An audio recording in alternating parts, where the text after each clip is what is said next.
What's going to buy What's Style the Man, the voice, the fragrance, and I don't know when you're going to see this because you may actually see this before I actually met her for the first time at BlurCon. But we're here with the wonderful author Andrea Rose Washington. Andrea, how are you doing today?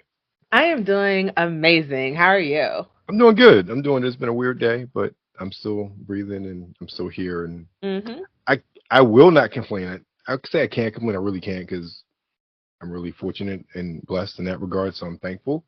But yeah, it's been an okay day. So I've been excited to talk to you. Met you formally at BlurCon. I know I've probably seen you around, but as you know how these conventions are, you're kind of going from here to there, and you're like, I didn't get a chance to meet that because I think there are probably two other cons that I've been at that you were there. And by the time I was said and done for it, it's like I realized you were like on my list of people I didn't get a chance to talk to that I wanted to. I was like, okay, luckily I had the opportunity to talk to you at BlurCon, and then we were able to set this up afterwards. So I was very thankful for that. So tell us about your origin story. How or why did you become a writer? So that is a fun question. Because sometimes I feel like my answer always changes depending on the mood of the day. But the original concrete answer is I wanted to read stories that were not out there. I wanted to read very specific, very um intricate stories that currently didn't exist in any format that I was looking for. I wanted to see myself as the main character. I wanted to see myself have magic. I wanted to see myself go into space. And I wasn't seeing those stories with people that looked like me in the forefront. We were always the best friend. We were always the side character. We were the disposable girlfriend or Right. boyfriend until they found the love of their life. And I just wanted to be the main character. I always wondered when I would read a book or watch a movie. I'm like, well, I wonder what that main character's life is like, or what that character's life is like as the side character. So I decided, since I could not see it, I had to write it. So that's how I became a writer because Well, I wanted to see the stories. that makes sense. I think that is a similar story you're going to hear from a lot of creators of color. Hmm. I know even me doing this, while it wasn't because I didn't necessarily like want to create something, I looked in certain spaces as far as how men were depicted, and I didn't see us. And that's kind of through a series of conversations and whatnot. That's how the whole Webster style thing was even born. So yeah, I think that's a very common element a lot of us have when it comes to that. Yeah, we just want to be seen, Yeah. just like everyone else. Yeah. And I think a lot of it is, and I think this is something that um, when you have certain stories with certain sort of archetypes told for so often, certain people don't realize there's a homogeneity to it. Hmm. Um, and really, when and I say people of color, women, people who are not in that homogeneity, they notice that they are not represented. And I not to diverge on the topic a little bit, but currently has a game out called South of Midnight, Hmm. which so far I've only played a little bit, but I've been excited for the game for a while because I've it bought it. I have told. not played it yet. Okay, see, I still have an Xbox One, but I have Game Pass Ultimate, so I've been streaming it through cloud. So I'm like, okay, I'm not. When I do purchase an Xbox Series X, which is excuse me, Series S. I'm not buying an X right now, but I'm going to get one hopefully by the end of the year. That's my goal. But I plan on purchasing it because it looks like it so far is an amazing game. But I don't understand the conversation surround it. It is like it's a very authentic story. It's a different story. It's a different protagonist. A section of America, culturally speaking, that we don't see too often. We've seen things like Eve Buying and whatnot as sort of like down Hmm. south sort of magical thing, but it seems like when we do have those characters, certain people get upset, and I don't understand why. I really don't understand why. I don't understand it because us. people having something that represents them doesn't take away from anyone else having that. Doesn't take away from any of the millions of IP that are out there that don't feature us. So us having a original character, a game that was made specifically for us, that feature people that look like us, does nothing to take away from all the other games and movies and TV shows and books that exist that don't feature us as the main character. And it's an argument that I just don't allow. I don't listen to. I don't listen to.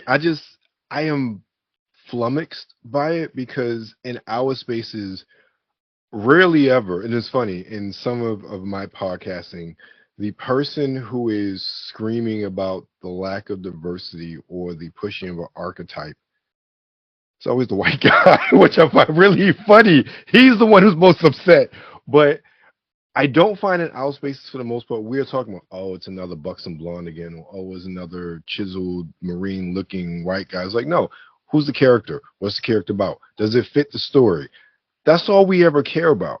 I don't think that most of us really care. Like, hey, is it a good story? Okay, great. Who's the main character? Great, cool. I don't care. There was a game called The Gunk, and the protagonists was a black female again. And I think I've never finished it. I've really enjoyed it. I think I got stuck in one point, just never got back to it.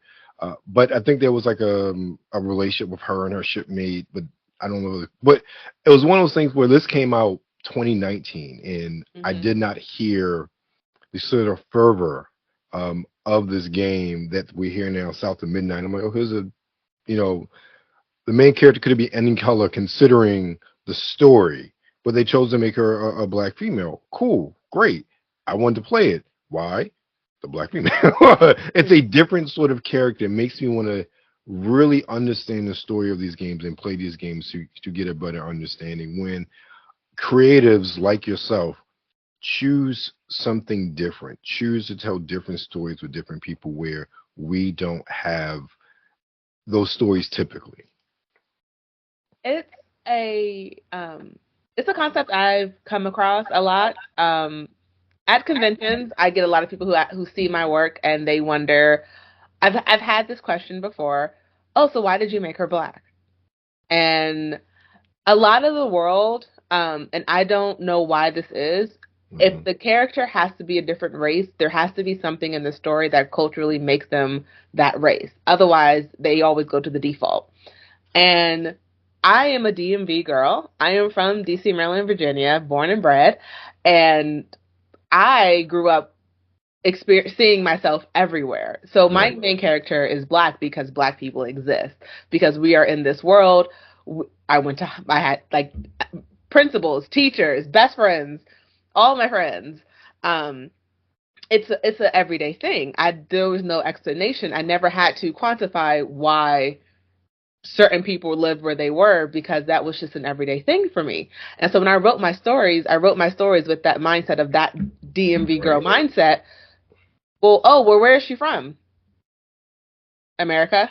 Oh, so did her parents immigrate? Like I've had these questions before, and it's like, no, she's my characters are black because black people exist in this world, and you don't always have to make some reason of saying, oh, they're from this specific country or they're from this specific island. When it comes for any person, a person of color, to quantify why you decided to make the main character a person of color. And I've noticed that but I've noticed it has been an uptick of people having to explain away readers would try to explain away why a main character is a certain race to make it fit in their heads. Like, oh, well, of course the person's black because they're from this country. Well, why can't that be the same answer if they're from the U.S.? Because I'm also from the U.S. and my family has been here since the 1600s. So black people exist. And it's a very interesting thought process that I don't always think everyone realizes that's where their mind goes to. Because I've had people ask me when I do sci-fi, oh, is it Afrofuturism? No, it's sci-fi. And I Right. understand why you're assuming it's Afrofuturism, but it's sci-fi because I didn't write any of that into my character. I didn't make it to where it had to be specifically she was from an African country and that is Right. why and she's going into space and that's why it's Afrofuturism.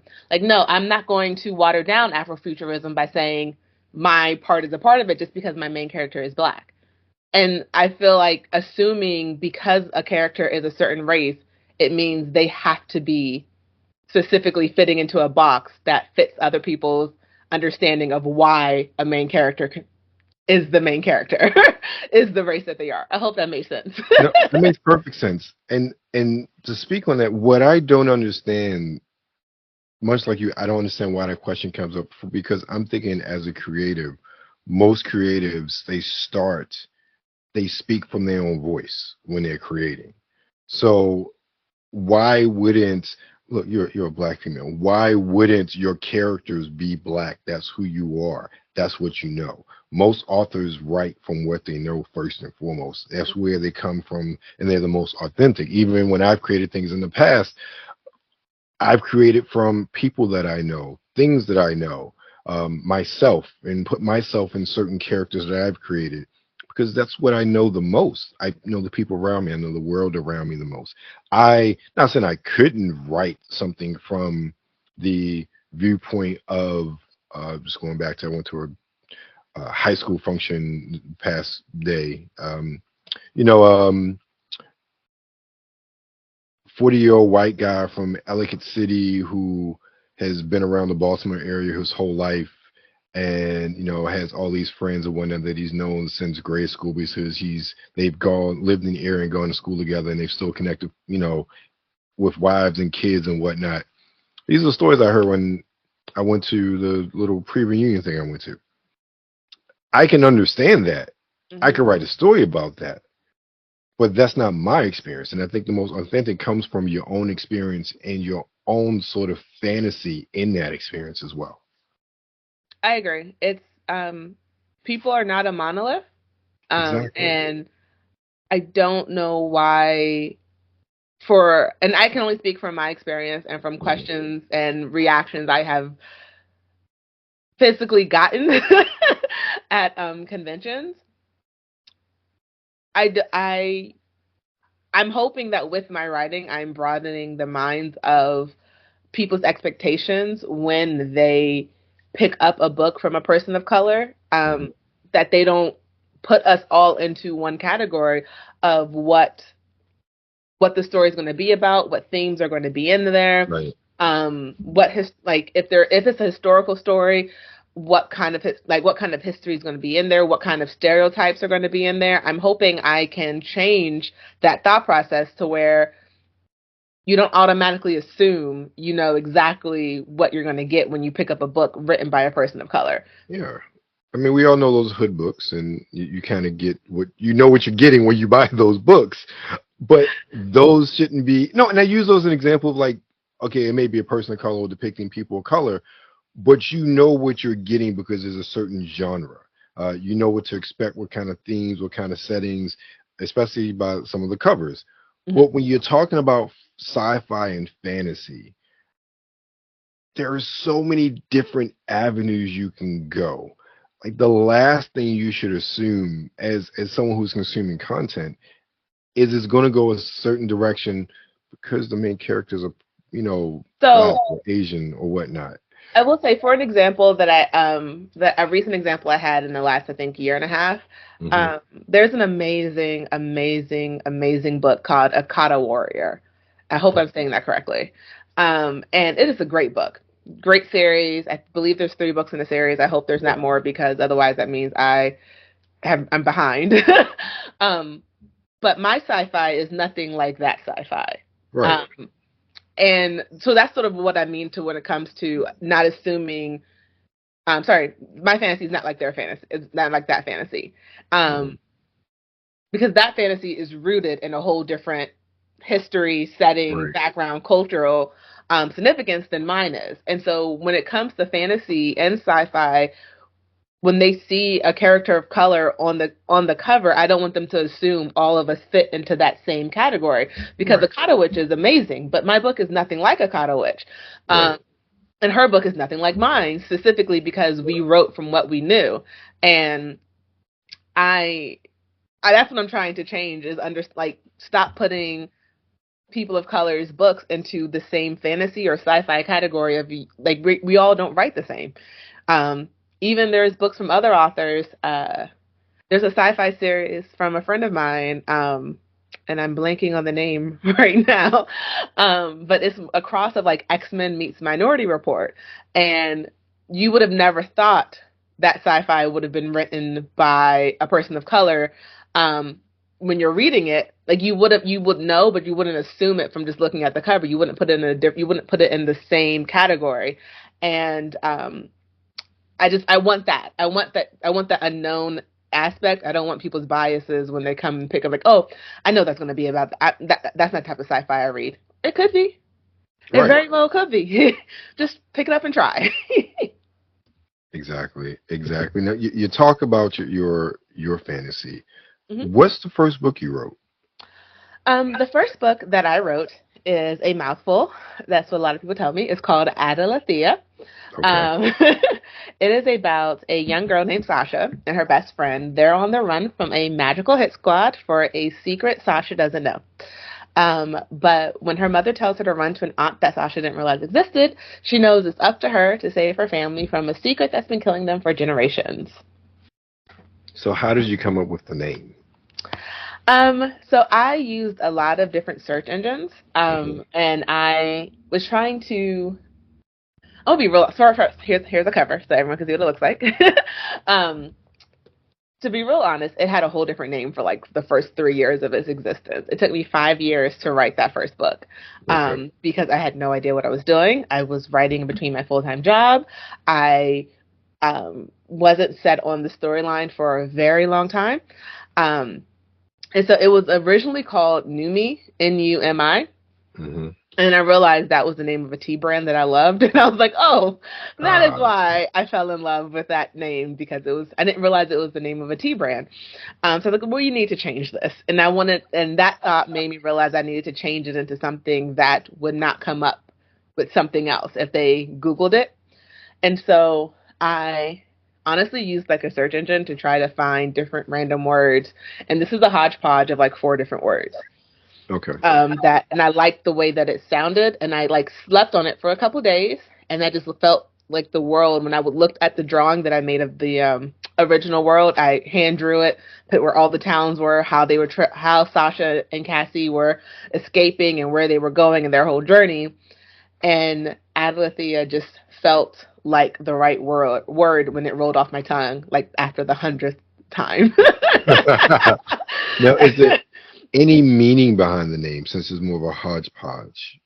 So I wanted something. So Adalithiel takes place in a fictional world, but it's in modern times, and so I wanted something that gave that fictional feel to it, that gave it that fantasy world feel to Hmm. it, that made you think there's something more to this word. There's Right. something more.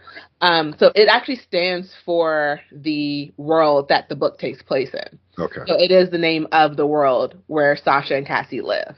Okay. And I just wanted something that was mystical and fun and sort of just let people know you were about to go on a journey. Well, it certainly conveys that.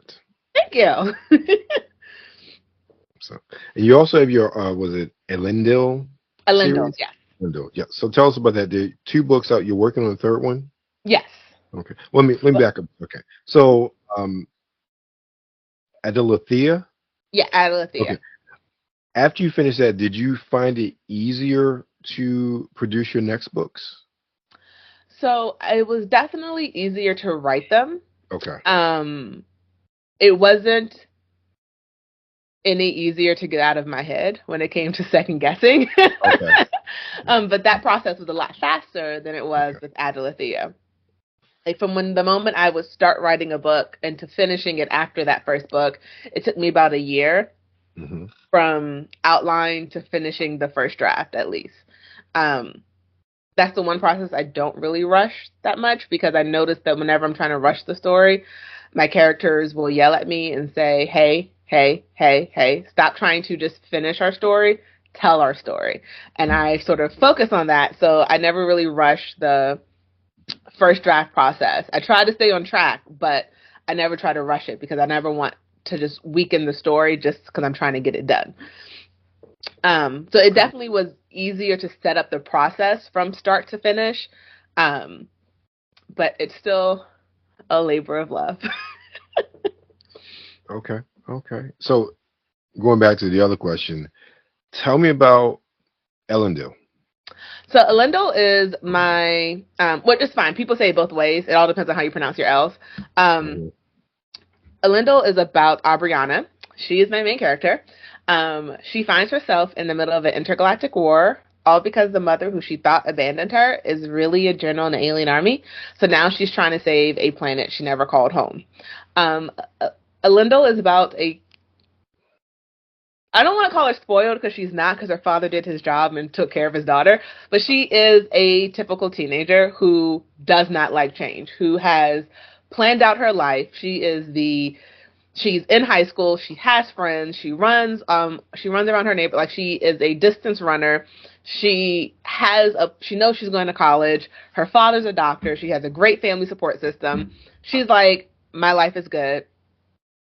I don't need anything. I'm great. I don't need any changes. I'm on track. And then literally in chapter one, because I get my story going immediately, her life changes forever. And she is now dealing with the ramifications of running into the mother who she thought abandoned her, but really was trying to make her home planet safe for her daughter, to come live with her. And she's like trying to come to terms with getting to know the woman she's never met who gave birth to her, trying to come to terms with living on a whole new planet. And then I can't say It's about to how, take but in. somehow she finds herself in the middle of an intergalactic war, and her entire life was on one path. And because of outside forces, because of what used to be her dream for the first 10 years of her life of meeting her mother, has turned into what is a literal nightmare for her. And it's that journey of her trying to save this planet, Elendil, that she never once called home, but she needs to. So, yeah. Your life is uprooted. You got mommy issues, and now like, oh, I got to save this planet from an intergalactic war. That's a lot. It's a lot. It's a lot. That's a lot. And so I like to give her grace. I've had a couple people come up to my table and just like, could you help that girl out? Like, what did Aubriana do to you? Like, I had one person yell at me at Luricon, and I took a photo with her, and she made me really happy. She made my day. She said she had to flip to the end of the book at the twist. When the twist happened, I won't say what the twist is, but when the twist happened, she said she immediately skipped to the end of the book to see if I was joking, if I was lying. Or if it really did happen. And she said she almost didn't finish because of the twist, because she was so mad at me. But she did, and then she came back and got the second one, and is still mad at me because she thought I would have fixed the twist in the second one. But I didn't. So, is the currently gestating third book the final book in the series? Yeah. Okay. I'm only planning trilogies. I love books. I love reading series. But I started reading a book series that has 17 books in it, and I could only get through past book 5 before I was like, I'm done. And I don't want to do that to my readers. I want to give them. I don't want to drag out. It's different when each story is its own mystery. Mhm. Where each story, it doesn't matter if you finish the one prior before you read the second or fourth or fifth one, like in the detective novels or cozy mysteries. Like, yeah, there is like an overarching theme between them, but for the most part, each book is its own story. And I don't want to hold my readers hostage to a trilogy where the whole thing won't be finished until like book 17, where Right. people won't feel like they can actually stop. No shade and no tea to anyone who does write that. More power to you, but I know I can't do it. I mean, first of all, for you to have an audience hooked to buy 17 books is a feat unto It itself. is. 'Cause on that last book, that author has like hundreds of reviews. So people have stayed through, and they've stayed true. And more How long power to does a her. 17 book series last? It's gone into the children. I But read I this. mean, as far as like real time, it's like a 10-year process from like you're like 10 when you buy the first one, you're 20 when you buy the last one. Like, It man, Yeah, I it can't was a good imagine. series too. I'm I'm not not gonna saying it's lie, it not. was a great I'm series. I was hooked. Took place well, in San Francisco, I think. It was a great series. I just could not go past book 5. I was like, I'm wow, done. I'm so sorry. wow, wow, that's a lot. Well, that's one long range series. Let's talk about another long range series that something we have very much in common. hmm Star Trek. So when did you fall in love with Star Trek? Okay, so I'm not gonna cry. Okay, so I started watching it with my dad. Um, he would be in his office working, and he would have the TV on, and I got that from him, where I work with the TV on, and it's just like background noise, and it was always Star Trek. But this was when I was maybe 8 or 9 or younger. I never knew it was different shows, like different, like Voyager versus Deep Space Nine versus Enterprise. I just knew, oh, we have Picard today. We don't have Picard today. Like, okay, well, like I didn't. Oh, it's Riker. Or wait, hold up, wasn't he that part? Like, I just didn't know. I didn't Right. realize it. Um, and so I just started watching it with him. And so it wasn't until I got older that I realized I was watching multiple shows, and I just thought this was one really weird, random storyline. Right. Uh, and then like it sort of dropped off a little bit. I always remembered it. And then the movies came out when I graduated. The second movie came out when I graduated college. So me and my dad had watched the first one when it came out with Chris Pratt. Not Okay, Chris so it's Pratt. with Kelvin. Okay, yeah. Um, Pine. Chris Pine. Yes, with Yeah. Chris Pine. So me and my dad watched that one, and then the second one came out when I graduated college. And so like after my graduation, we went to the movies and we watched that one. The third one was pretty good, and it sort of reignited it. And so when I Discovery love how came you out, skipped over the second one, said the third one was pretty good. no, the second one was good. The second one was God. Yes, it was good. And the fact that they switched it, I was like, on who died was no spoilers, but the fact that they Look, switched it's it was what? amazing. It's what, 15 plus years now? We can do Ah, spoilers. 10 plus years since I've been in college. Let's not say I'm that old. I'm joking. Um, but yeah, so then when Discovery came out, I was very intrigued by Ah, the show. And then so I started rewatching it for the podcast that I used to be the co-host of. right. Trekking and Beyond, a Star Trek podcast, giving them a plug because I still love it, even though I'm not on it anymore. Great podcast for Star Trek. And we sort of just went through all of Discovery, Strange New Worlds, Lower Decks, Yes. and it was such a great new, not retelling, but just a new wave of Star Trek fans started coming out, and I started Yes. seeing the resurgence of people loving the show and trying to boldly go where no one's gone before. And though I never agree with the Prime Directive, I never agree with it. Tell people, which, like, I said this on the show, and I'm going to say it here now. If there is someone out there waiting for Earthlings to get light speed before you contact us, ignore that. I request you come down now. I would like to meet an alien before I die. That's my goal. I definitely feel you on that one. I love the stories of where it's our parents that introduced us, because for me it was my mom. And watching the original Trek growing up, and then when Next Gen came out, like I had a Star Trek of my own, and yes, I'm that old. I said before, 30th high school reunion pre, so got a little bit of years there. So it was for me, my adolescence. Star Trek was my thing. I got to see all of it, like literally with Next Gen being in syndication, that was I saw the new episodes on the weekend, and then they showed it every day at 5 o'clock on Channel 45. So I was like, all right, Disney afternoon, then Star Trek. Actually, it was like Disney afternoon, Ricky Lake, then Star Trek back in the day. Ricky Lake's dead. So I've always loved Star Trek, and again, I think our parents are so wonderful, especially, um, especially when you have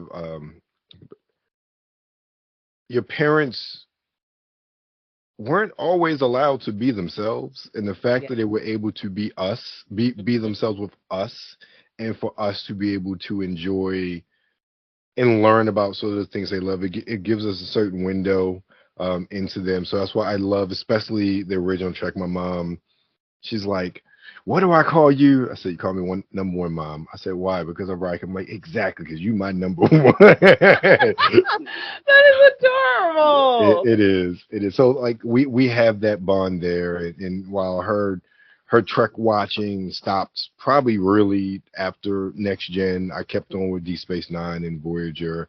I still have to go and watch Enterprise. I refused at the time because I'm very anti prequel in general. That's also why it took me a while to get into Discovery. But Strange New Worlds is like the best thing ever. Oh, like this is not a Star Trek podcast, and so I will not get into my deep You can dive. do it.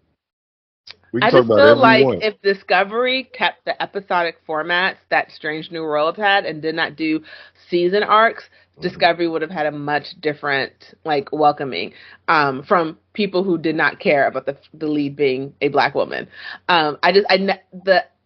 The season long arcs and story arcs of how every single episode had to give us one little clue where we had to spend the entire episode figuring out what was the one part of it that mattered. I'm not gonna lie. I still don't believe season 3 of Discovery exists because I hated the ending. They wasted the entire season on that ending. I still to this day don't believe they should have done it. And then 4 and 5 just sort of just go to episodic. Just go to episodic. That's Right. what made Strange. That's what makes Strange New World so beautiful because there were small season things that lasted throughout the season, but Right. each episode was its own universe, and that's what I think Discovery was missing. It wasn't. They were so focused on telling the huge long story that they let some episodes just be filler and just be there that could not hold up on its own without without the season long mystery tying it in together. Yeah, I agree. For me, with Discovery, there were a lot of things that really prevented me from getting into it. One, it was on subscription. Mm. So when they initially launched it, they did those with 2 episodes on CBS proper. It was like, oh, if you want to see the rest of the season, you got to do CBS All Access or whatever it was called then. There was nothing else on that subscription service that made me want to pay for it. I Mm-hmm. love y'all, but I'm not giving y'all X amount a month to see a new Star Trek show. And especially that time, all the other Star Trek shows were on at Netflix. I'm like, no, it ain't that important. Okay. So that was one. Two, for me, while I did enjoy the episodes I did see, the fact that it's supposed to be set before Kirk's Enterprise never made sense to me. Like the look of it. Mm-hmm. They did not like this is one of the reasons why I love Strange New Worlds. Strange New Worlds looks like the original show done today. Mm-hmm. While Discovery looked like a modern sci-fi show. And so the classic aesthetic, even the spore drive and like I understand you have new tech, but it takes place before the original show. It just never fit to me. And Mm-hmm. that was one of the reasons why when they did have that change into season 3, I felt like it became more of its own because it was out of step with everything else. It got to forge its own identity. With it being in the Prime universe before Kirk, in between the cage, it just never fit to me. And Mm-hmm.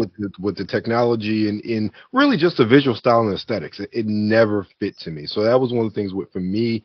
It took me a while to really get into it. I watched season 5 because it was the last season. Let me watch it. I had my gripes about it. Personally speaking, I was talking to Oscar and I said my biggest gripe about season 5 is I did not. I refuse to believe it. As smart as this crew was, that Locke and Maul outsmarted them. It was one step behind them the whole time. I really refuse to believe that. I could not believe that. The whole season, I'm like, So really? the issue with them is the one thing about Discovery that really annoyed me. They were all book smart. None of them had like common sense. Mm, And that was the difference. Locke and Maul they were both smart and had and street smarts.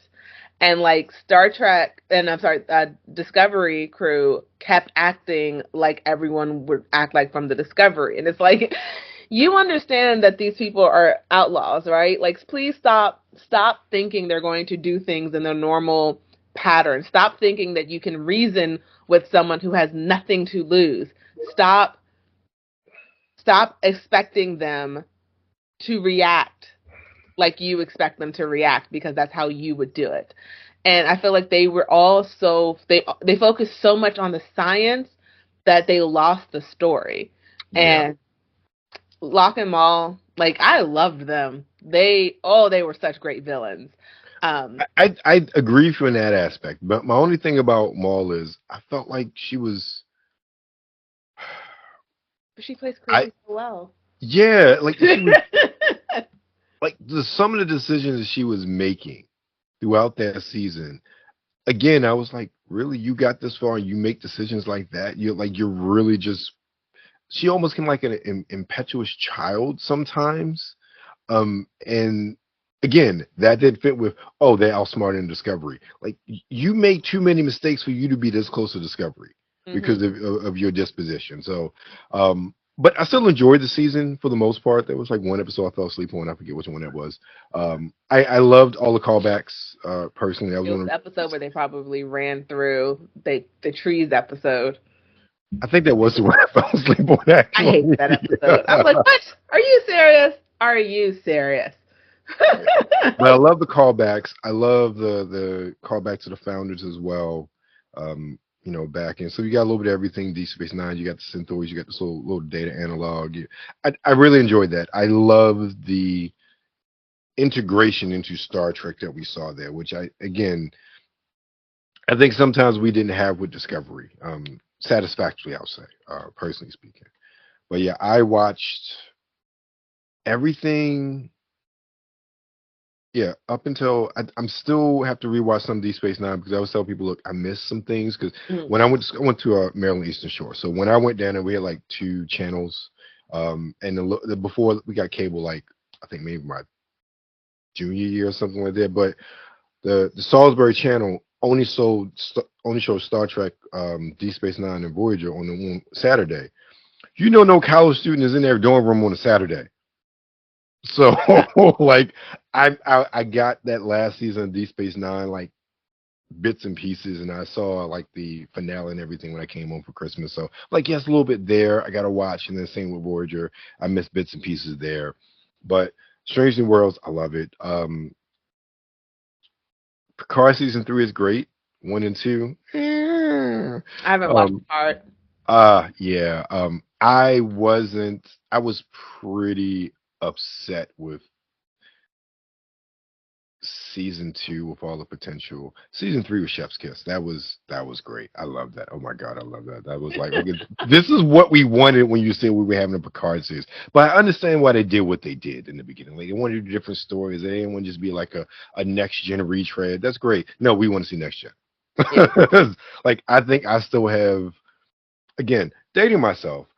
I think I still have VHS tapes, and one was me. I know I have VHS tapes that I dubbed in high school, still in my garage downstairs, and I know one of them has All Good Things on there. I know it. I know it. That and Power Rangers. I know they're there. So with that, how has or with your writing, Hmm. how is that connection to Star Trek influenced your writing, if it has at all? Honestly, it with sci-fi, it made me believe I could do anything. Like I could, my characters could go anywhere Because in Star Trek, they were always exploring the unknown. They were always meeting new aliens, exploring new systems. It didn't limit my idea of what space could be to what were in science books. It let me have my imagination, because Star Trek, while it was a sci-fi show, had a lot of fantasy in it. When some of the things they met, it was like a show when they were on a planet. A lot of it was fantasy sort of thrown into it. And that made me realize I could write a sci-fi story that's really sort of sci-fi fantasy, because you have these fantasy elements when you're on the planet, when you're meeting the royal families, when you're going through nature on the home on this new world, when you're meeting first contact, second contact, or whatever contact it may be. Going through the markets, it has like the markets that you always see on like sci-fi on Star Trek shows always seems more like right out of an medieval castle market. So even thinking like Encounter Farpoint, exactly. That market is very much like out of something like of Aladdin or medieval. Yeah, definitely. And so it just made me realize my sci-fi didn't have to be so heavily science based and based on the ship. Like, oh, well, because a lot of my book doesn't take place on the ship. It takes place on that planet. And it was because of Star Trek that I realized it doesn't have to fit this mold of people always in tactical gear, always holding futuristic weapons, or always talking about some futuristic tech.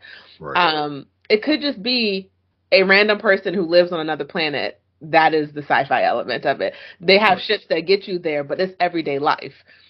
To them, we're the aliens. And so that's how it influenced it. It just made me realize there wasn't a limit to what I could say was in space, because there's not a limit in Star Trek.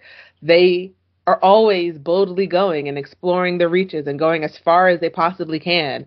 So can she. That's great. I think that's a great way to end it. Andrea Rose Washington, tell everybody where they can find you. You can find me on Instagram, Facebook, or TikTok or Threads under Andrea Rose Washington or Andrea Rose W. I believe TikTok is Andrea Rose W. And then on my website is arwbooks.com. And anything you buy from me, I sign in purple. And if it's not from purple, it's not in purple, it's not from me. There you go. If it's not in purple. Purple is the color of royalty. So Yes, it is. Thank you very much. Appreciate you guys. Check her out. Follow on her socials. Buy her books. Bye. Like I said, you'll see this, and you'll also see my interview from BlurCon. One has probably come out before you see this one. I don't know. You'll see a lot of her. Put it that way. And I'm sure I'll be seeing her again at another con soon. Make sure you check out Webstyle. Thank you for your time. Thank you for listening here. And remember, stay safe out there. Be blessed. We'll catch you guys next time. Peace. Bye.